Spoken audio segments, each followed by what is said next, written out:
All right, I think we'll get started. Thanks for coming.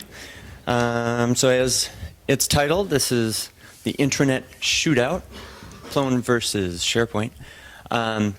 So the idea here is to have the no Kool-Aid edition to try to take off the Plone developer hat and Plone Foundation member hat and be kind of that agnostic consultant for a while. And it kind of helps us all out when we go into a project not promising Plone can do things that it can't, or the other way around, knowing maybe when a client's evaluating Plone versus SharePoint, what things Plone can do better than SharePoint. So that's what I'll intend to do here.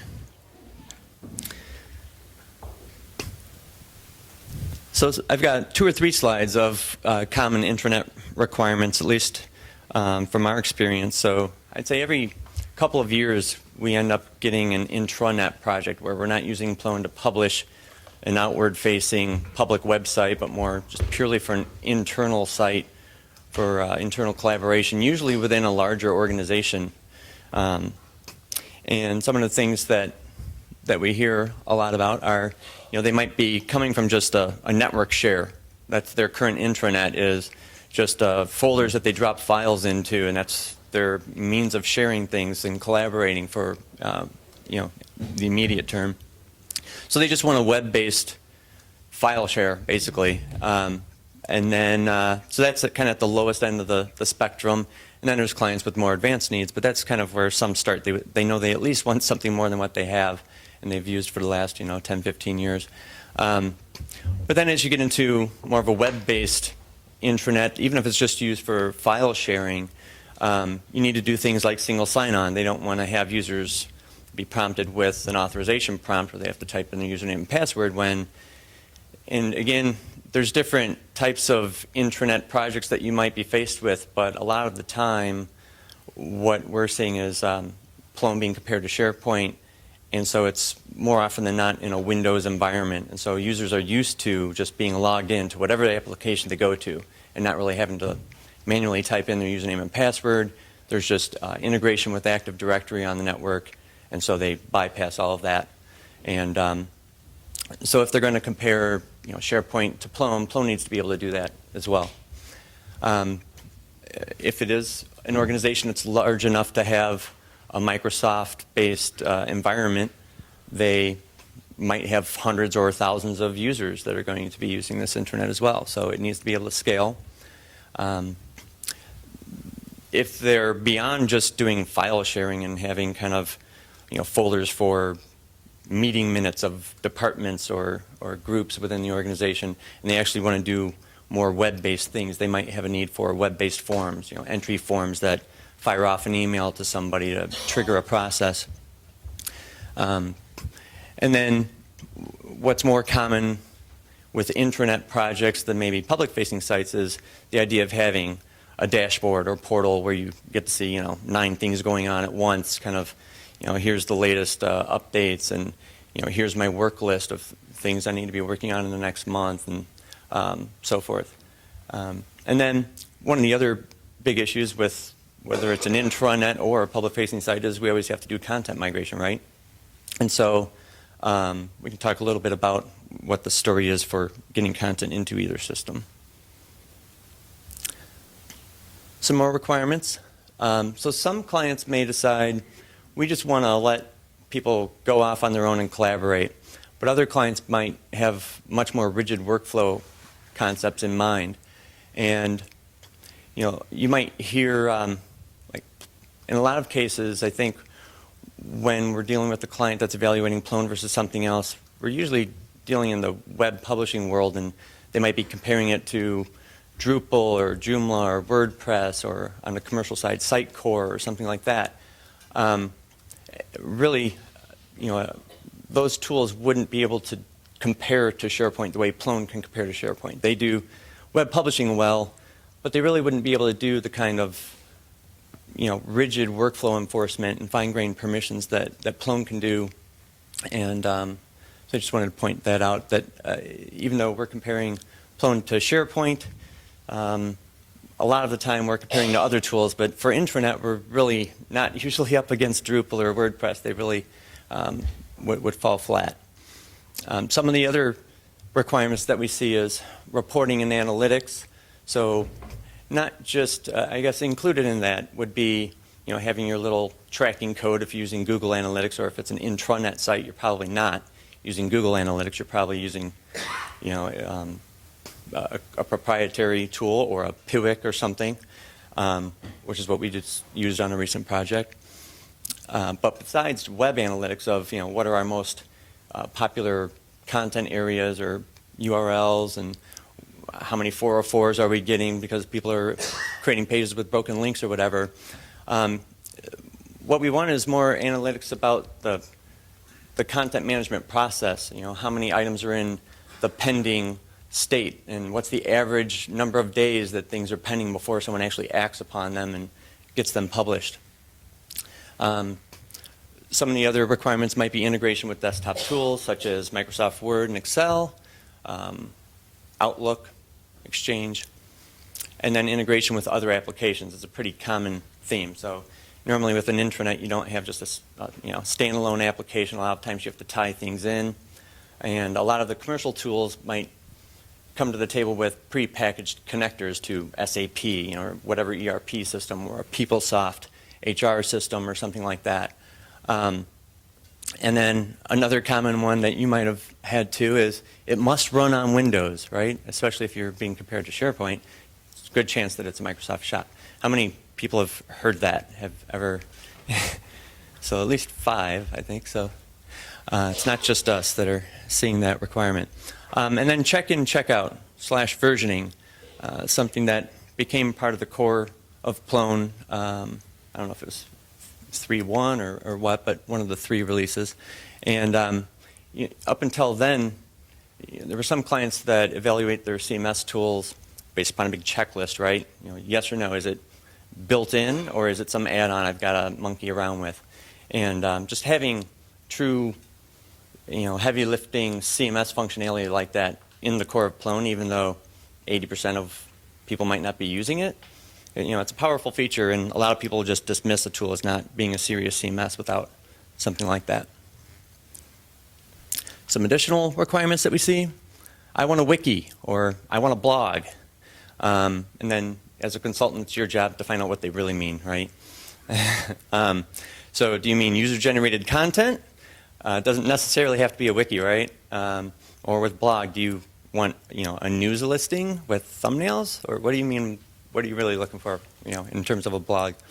Must have collaboration. Having a discussion with Carol, who just left the room the other night, it made me think. It was a little late to incorporate much in the way of Carl content into this discussion, but there's kind of this middle ground between, maybe Plone for intranet and SharePoint for intranet, and like the scenario of we don't need workflow and we just want to go, something that's lighter weight. Carl might be a decent match for that, but we'll not get into that one today. So then personalization, this is, I would say, more on the sophisticated end of requirements. A lot of times clients just want an intranet, and they want document sharing and things like that. Later on, they might realize, oh, it'd be really nice to be able to present content or work lists or whatever specific to this department, or people who have the editor role or the reviewer role and things like that.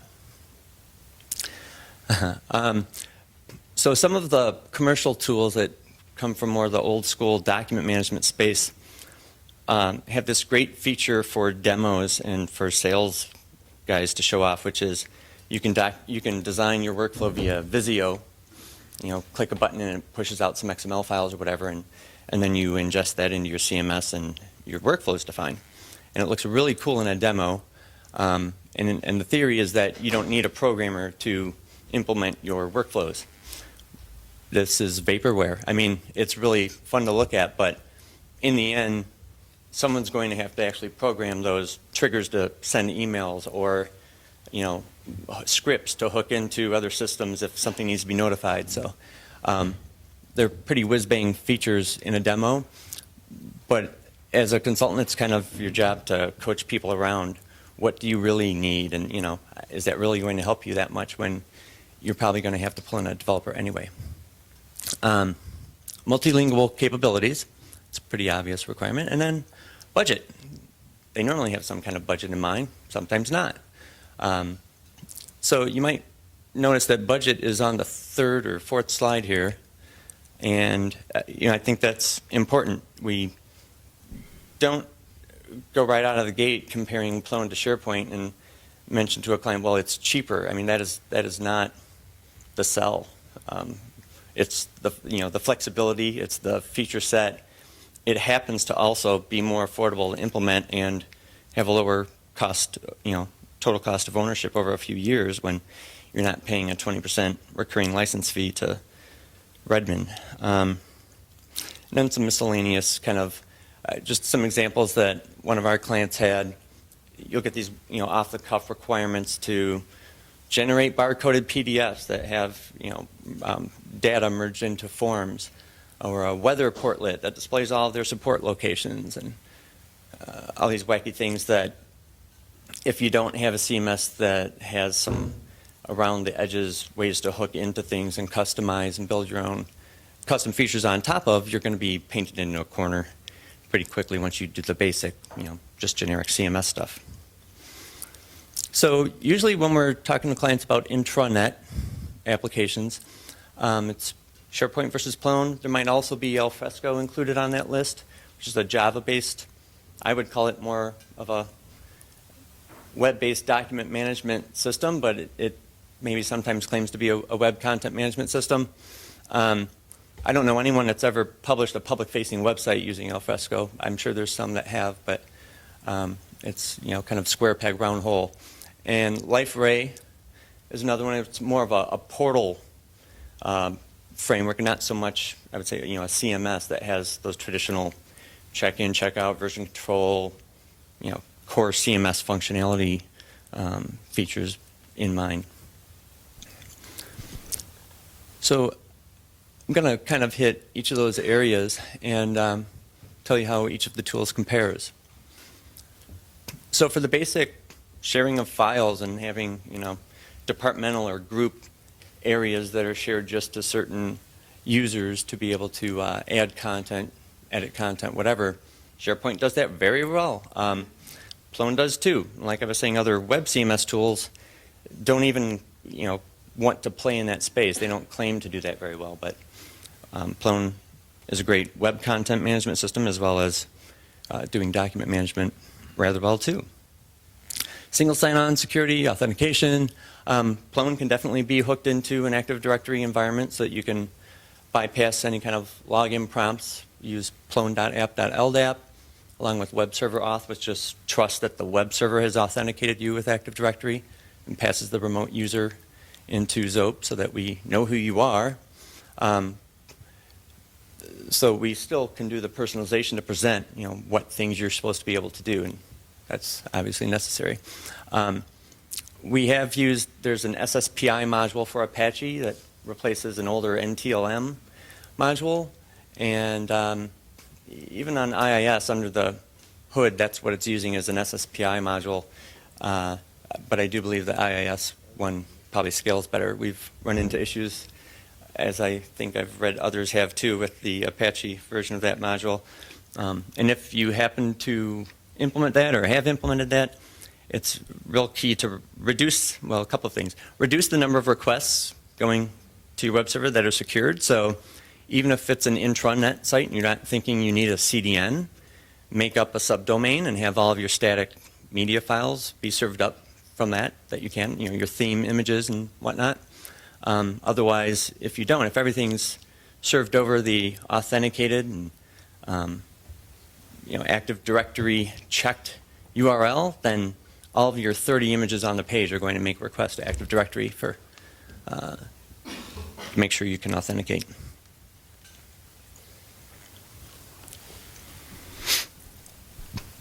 So both tools can scale. In both cases, you'll probably end up doing some tweaking if you've got thousands of users instead of dozens or whatever. But they're both known for, if you don't do the right things, you can get into performance problems. If you do set up caching properly, if you do cluster, they both scale very well. And of course, nothing's going to get around poor code. If you've got custom code that does all sorts of wacky queries, you're probably going to have a bottleneck with your database queries. So every now and then I'm going to drop in anecdotes from a recent project that we had, which was for a division of a bank in the US that does payment systems like credit card swiping machines. And they were already using SharePoint in one division of the company, knew what the shortcomings were, knew what they felt like they couldn't do with it. And so I'll throw in why they thought that Plone was a better option for them. And this was one area. So actually, SharePoint does forms very well. And one advantage to some people that it has is that if you think of Plone Form Gen for Plone, the only really simple way to persist data is to add a CSV data extractor. If you don't want to build some kind of custom hook that creates actual content objects or saves data to another database or something. So if you want to do something more than just trigger an email of form data that gets sent to somebody or do more than just saving data to a CSV, SharePoint probably beats Plone in that area. I mean, without having to think about how the database needs to be architected and create new tables and ask your DBAs to do that for you, you can pretty much on the fly create forms that persist data as just a power user of SharePoint, not even a developer. But on the flip side, Plone Form Gen capabilities allow you to hook in whatever sort of actions you want to have happen. You want to post that data to Salesforce? Go for it. You want to post it over to an Oracle relational database that has to also get updated? Okay. You can pretty much do anything when you click submit on that form, but that's going to be custom development.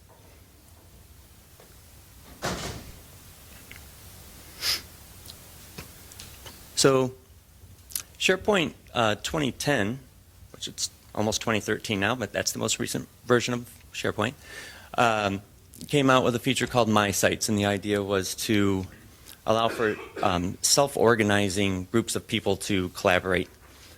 And so this is one area where our conversation I referred to earlier with Carol about Carl would come into play. As I think Plone's missing this capability. If there's a strong requirement to have kind of the self-forming groups, like birds of a feather type of concept, instead of predetermining what groups you're going to have and sharing folders to those groups ahead of time, that's one thing that's not easy to achieve in Plone right now. So, yeah, go ahead. You have to have a custom folder that you can select your members in and share with those members. Well, you have to be an administrator who shares those things. You can't. I decide I want to be someone who has access to this folder. Yeah, but it can't be controlled by the directory. You can make folders that are shared with a specific number of users. As a normal user, you just have to create a copy. Right. Right. If you've got administrative access in Plone, you can create a folder and share it to whatever groups or users you want, but you can't do the inverse of that, which is to say, I want to create a new folder that other people can just basically subscribe to have permission to on their own. I like cheese. I'm going to create her Carl example, a group about discussing cheese. Who's with me? And I don't know your names, your usernames, I don't know how to share access to you. You're just going to be able to subscribe to that and have access to it. And if you don't, you don't. But anyway, that kind of organically developed type of groups is not really... It can be built on Plone. Yeah, it can definitely be built on Plone, but it's not there. Actually, we for associations, we integrate with a tool called Higher Logic. That's a commercial tool. And a lot of it's for that reason. They want to just kind of have the Wild West of collaboration. They don't want the strict control over sharing of things to people. I mean, in some cases they do, and they use that. But anyway, they want that capability as well as importing their LinkedIn profiles and all the kind of social things. So in terms of dashboard, portal interface, I think both tools have capabilities here. eventually, with Plone, we'll have tiles. You can put them wherever the heck you want, probably. But for now, it's kind of you're confined to, out of the box, a couple of columns, and or on your dashboard page, you have like 4 or 5 columns, and you can keep inserting them above one another and create your own dashboard from the kind of stock portlets that Plone ships with, or you can add portlets, and if you register them, they will show up in that drop-down list you have to choose from. This is one area when you get into the data visualization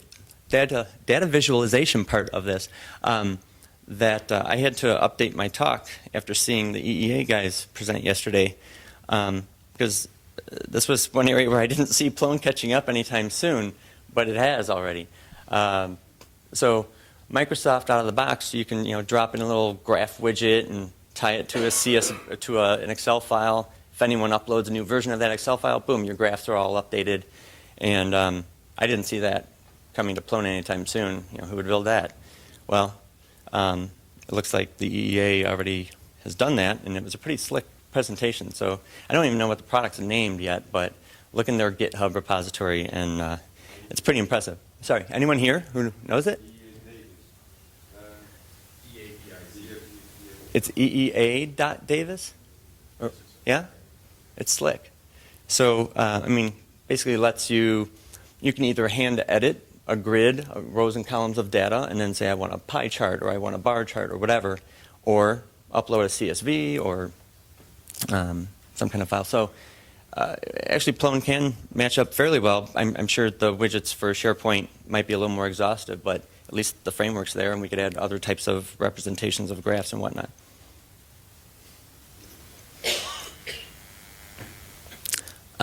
Yeah, so I don't have the answer for how this should be done on SharePoint. I know you can probably find some commercial migration tool, but I don't think it ships with a migration story other than, drop your files into the folders that you want them to be in. Besides that, if you've got more structured content, I'm not sure that there's a great way to get it in without buying some kind of, usually the commercial CMS tools do have these add-on products if you want to actually migrate content into your site.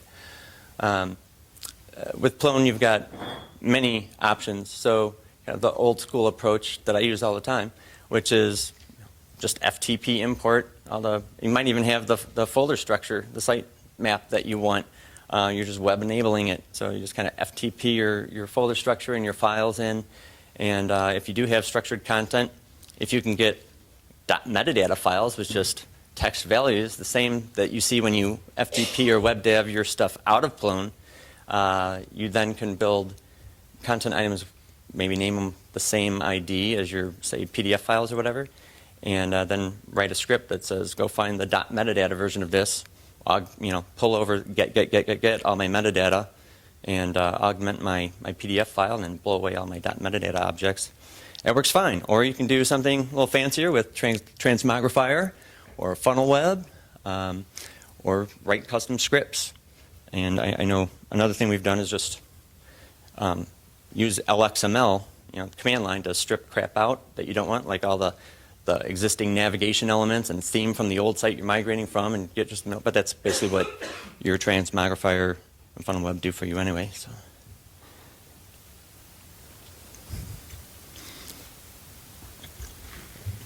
So Microsoft did improve the workflow capabilities of SharePoint with 2010, but from what I understand, it's still a little lacking. And a lot of that goes to a point I'll have later, which is part of the reason it's lacking is more with the granularity of the permissions you can assign. There's only like 4 levels of roles. You can read, modify, something else, and in full control. And there's not like separate fine-grained permission for can manage your own portlets, can manage all these things that we have in Plone. You do have the designing a workflow via a Visio diagram, so that's always cool. But in terms of the end resulting workflow, Plone is probably still a little ahead of Microsoft in that area. So Microsoft bought a company that uses a lot of Python. It's based in Chicago, my hometown, called Fast Search, and it was unfortunate. But it's a reputable search engine, and that's the kind of improved search that SharePoint has now. That is, I think, akin to Plone can match up with that if you do the Plone plus Solar approach, which then would also allow you to have a centralized search that can search many sources, not just your intranet, but maybe some other applications that are in Oracle or whatever. You can have Solar crawl those other sites, or you can direct content to come in from a database directly.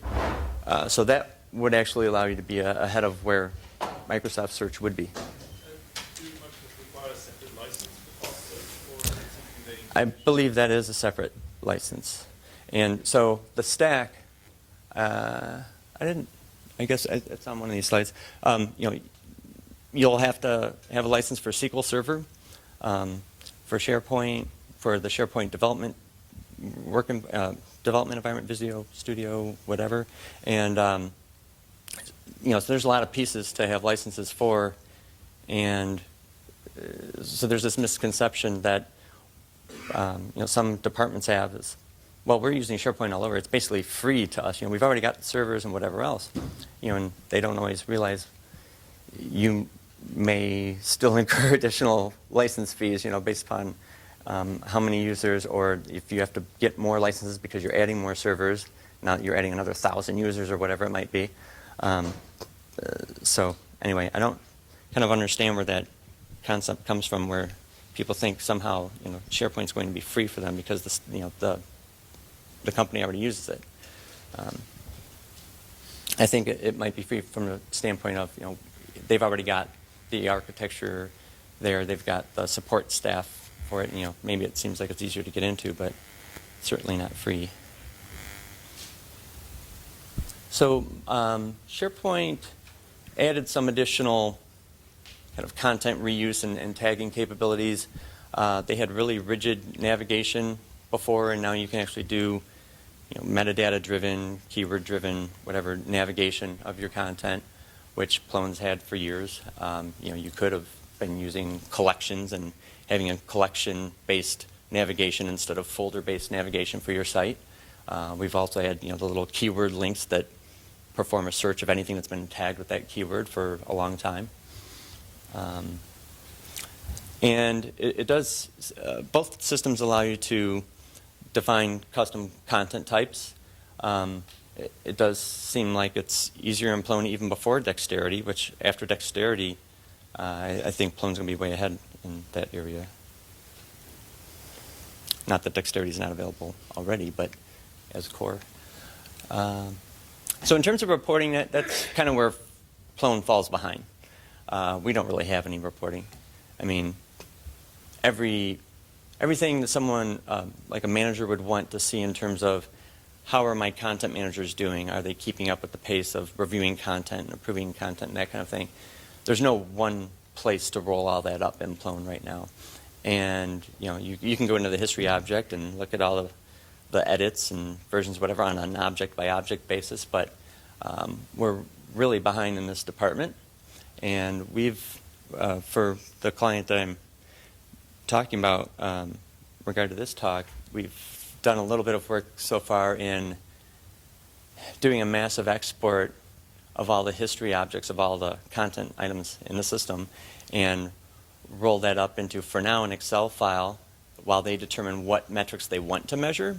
And then we'll probably port that to a MySQL database, which even if Plone was to offer up reporting, I think it's smart to have a separate reporting database versus your operational database for reporting, for reports that might chug along for a while. So, I don't know if that'll turn into a product that's got general purpose, uses, but I hope so. I'd like to release something that that gets us a little further than where we are right now. Has anybody worked on anything like that? I've bumped into a couple of people that, yeah, okay, Arlen. CSV file too? A relational database or CSV or? FileMaker? Are you kidding me? All right. Well, I'm glad we don't have to migrate from your FileMaker database into Plone, because it's nothing but a headache. And then desktop integration. So how many people have heard of external editor for Plone? Okay. Probably at least half. So how many actually use it in a production environment? About 10? It's not bad. Okay. I never hear anyone that is using it. I think it's pretty cool. Some shops don't want to have any kind of customized little ini files anywhere. You have to deploy across thousands of desktops or something like that. But it's fully enables you to open up a Word document or Excel document in that desktop app, click save, and it saves it directly back into the CMS, so you don't have to save it to your file system, upload it separately into Plone by editing that item. So Plone does have those capabilities. I just don't know that everyone knows they exist. And then SharePoint does take it a little bit further by having some widgets that in your dashboard can pull in your shared calendar, your group's calendars in Exchange. So it's a little further along there. And like I mentioned, with the data visualization, I think they're probably a little further along there, but we're playing some good catch-up.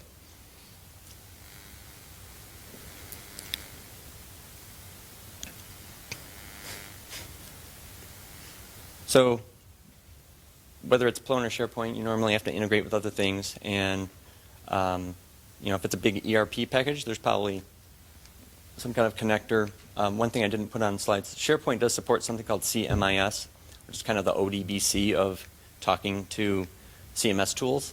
So it's supposed to be a generic API that says, I want to create a page, I want to view a page, whatever, without actually having to know it's Plone or know that it's SharePoint or whatever. And I've never run into a client that's had that as a requirement, which is why it didn't make the requirements slides.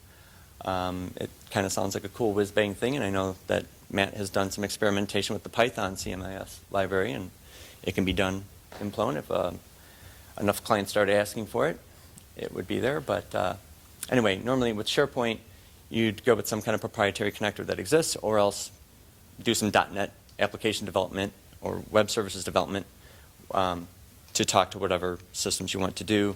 That's always been, not always, but in recent history, that's been pretty easy to do with Plone. I mean, with, say, the SUDS library or C3, C Sense. Is just about to release a CMIS. Who is? Kit Blake. Nice. It'll, for Plone specifically, not, yeah. All right, great. Do you know how close that is? As a few months away, it has been developed for a client now. Oh, great. That usually helps things move along. When there's funding, things get done. Yeah. All right, well, great. So update, there should be a CMIS add-on for Plone fairly shortly. Okay. So, but I just want to mention we've got a few examples of Plone integrating with other bigger systems like Salesforce, and I know, David, you've done a thing for Megaphone with the Cicero web service too. We've got various examples of web services integration. So whether it's kind of a hosted as a service thing or it's an internal application, Plone plugs and plays very well. Is there anyone in this room who's doing connection with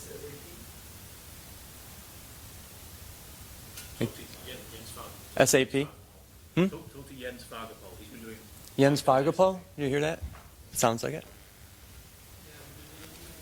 Implementation at KUL, the University of Leuven in Belgium, where we deliver a solution for that SAP. For SAP? Using SOAP, but it's on the SOAP. Uh-huh. And so it's not an add-on for Plone, it's a deeper ZOAP level, you're saying?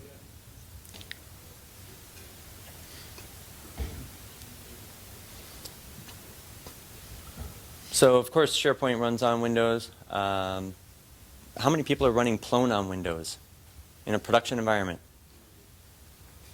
About 3 or 4. Yep, every now and then we get those requests. What I've seen typically happen is we have to start off there, and And then eventually the client realizes like it's a business group or something that doesn't know everything that IT does. So they just assume to not, make any waves that they better go with Microsoft and go with Windows. Then you get in there and they've got like Oracle on Linux or SAP on Linux or something, and then you find out, oh, well, we can actually deploy this in production on Linux if we, want to have a 64-bit version and all that. When you're deploying it on Windows, do you do your own, C compiling, or do you use the Windows installer and do 32-bit?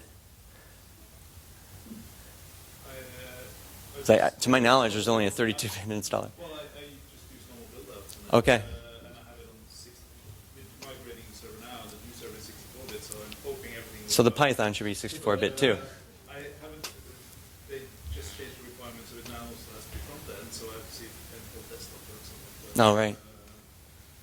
Well, and hopefully, I guess with the new Windows installer, if it's going to be more like the unified installer, I would hope then that it'd be much easier to have evaluations done on 64-bit Windows too. So anyway, Plone definitely runs on Windows. I've had some of our bigger clients over the years have run Plone on Windows, especially for intranet environments where it might be a Microsoft shop. Personalization, SharePoint's way behind in this area. You can do .NET development maybe to figure some things out and create your own custom widgets to personalize things, but Plone out of the box, maybe you don't realize it right away because you just see your name up in the corner, but obviously your navigation is personalized to you and the roles you have wherever you go on the site. You can have per user oriented, per group oriented, per role oriented portlets that follow you around based upon what roles and groups you're in. And then, of course, you can develop whatever kind of custom personalization, whether it's at templates or portlets level that you want. Web 2.0 features, Web 2.0. So with any commercial CMS tool, they're usually a few years behind. Like whatever, 5 years after Wikipedia, they start adding wiki functionality, or 10 years maybe in some cases. I think actually SharePoint just added wiki capabilities. And so with any open source tool that's at least somewhat active, you usually end up having the newer features available years earlier than you would with a proprietary tool.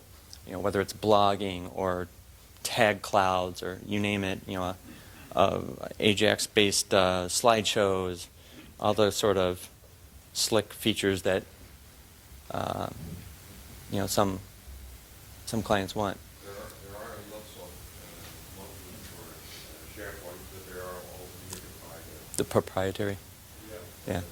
Go out and. But each respectable consulting company has a set of revenue. Right, and they can be thousands of dollars. I mean, it's not like with Joomla or some other open source environment where they make a lot of money off of these $99 widgets or whatever. I think there's not as many of those for the commercial tools. So we just kind of talked about that. The SharePoint actually doesn't pump out compliant XHTML very well. So depending upon what you're doing with the output of your page, you could run into some formatting issues. Okay. I've seen Plone, the UI's gone through all sorts of accessibility testing and supports multiple languages. Kind of duplicate slide there. And to the budget. So with SharePoint, you really need a stack of things to run it. It's not like a double-click one file and it installs, or something like you might think of with Microsoft tools, but it actually involves having SQL Server, licenses, hardware, SharePoint, IIS, fast search if you're going to be able to leverage that, Visual Studio on every desktop of the developers that are going to customize it for you, and those things aren't that cheap. And then on the Plone side, if you want to actually, Plone does a lot of things out of the box, but there are some things to put it on par with some of those features of SharePoint, like solar integration, single sign-on. That it's going to take more integration time than it would just a vanilla out-of-the-box install. So neither one is free. but still over the cost of a departmental budget over say 2 or 3 years or something. Obviously, the experience we have is from clients that have gone with Plone and really like that they've gone with Plone and they've been seen as a success internally, and so don't have any experience to report on that. Oh, they wish they had gone with SharePoint, and it turned out Plone was way more expensive than they thought it was going to be. I mean, the feedback is, yeah, they knew it was open source, but that it wasn't going to be free in terms of cost to implement. But it's turned out to be at least as affordable as they thought it was going to be. There haven't been really surprises. Some of the kind of off-the-cuff custom features that you might implement in Plone that are easier to achieve. So, which one's better? Depends on your requirements, right? I mean, if you've got a strong needs for the desktop integration and you're going to make a lot of use of data visualization widgets that SharePoint comes with, web forms that need to persist data, those things tend to favor SharePoint. If you need to do a lot of customization, a lot of personalization, you need more fine-grained permission control, more sophisticated workflow, then Plone seems like a better choice. Also, just to point out, SharePoint has a traditional document management publishing model. There's a staging site that's separate of content, and when you're ready for maybe a whole section of content to be published, you publish it, and it gets pushed over to usually another server. So it's kind of an old school document management publishing model, and I like the last line. It was from the Real Story group. I need to add the attribution there. It still feels and behaves like a document collaboration system. So if it's a client that really wants to do Web 2.0 type of things and a lot of collaboration and personalization, it's the wrong tool for that job. I think that's all I've got. So I think we're right down to the wire, but if there's a question or two, I can take that. Yeah, have you done projects where you can port it from existing SharePoint? No, we came very close this year to doing that. This particular client, their European division uses SharePoint, and they evaluated rigorously moving it to Plone. In the end, they decided to stay put, and so we didn't have to do that migration. No, I haven't had to. But we have done some of the opposite of kind of pushing some content out of Plone into like a folder that SharePoint could pick up and bring content in, but not the other way. Would it be easy to Well, I mean, if you've got access to crawl the other site, like if you've got some kind of test user that could access all the content, I guess you could use something like FunnelWeb maybe to identify XPath descriptors to selectors to grab the elements you want to import. But also, you should have direct access to the SQL Server database. If you know what you're doing and you know what that data model is, you could write store procedures or queries to get the data pumped out in XML or whatever format and import it into Plone. Or just make a direct connection if you've got like a Eugenics, ODBC driver that can connect into a SQL Server. I don't think there's an open source one out there that I know of, unless somebody knows of one, to connect into SharePoint or to connect into SQL Server. Anyway. How important do you think is the whole desktop story? Web dev? Yeah, like accessing documents on a volume like drive. Well, it can be if it's a client that leverages Plone Desktop or something, where it's using WebDAV in the background and actually allows you to edit metadata even from your desktop without logging into a web system. But it's not as important for us. Do you mean for the import process if you were doing migration, or just normal use of the system?